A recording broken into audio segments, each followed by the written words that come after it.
Now, I'm an economist. In particular, I'm an environmental economist.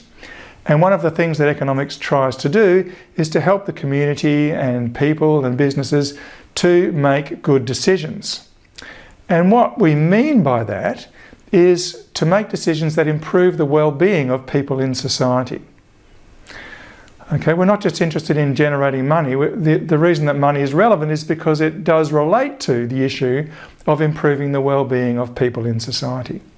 And our aim, what we would like to do, is to generate the most benefits we can relative to the costs that need to be incurred to generate those benefits. All right, so in doing this, if we're making decisions about trees, then clearly we need to understand the values of trees to be able to make the best decisions that we can that will most improve the well-being of people. There is some very interesting research that's looked at the effect of tree canopy and vegetation of different types on mental health and physical health.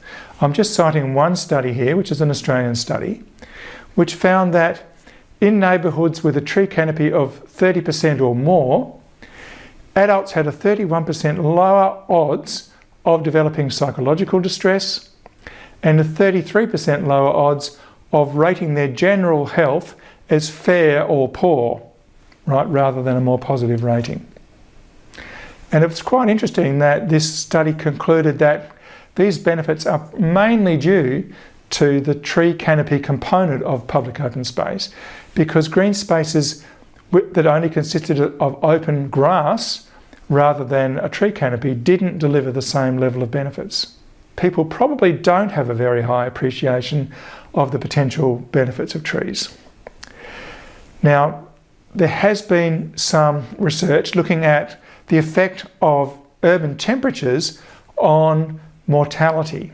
And you can see that once the temperatures get above 30 degrees, the mortality rate starts to rise in quite a noticeable way. So to the extent that trees can help to mitigate urban heat, then they could contribute to reducing mortality via a mechanism like this. And we do have evidence that trees can contribute to reductions in urban heat. I haven't really talked about this, but there's been research looking at, for example, housing density that shows that people in higher density housing have a higher value for some types of green space.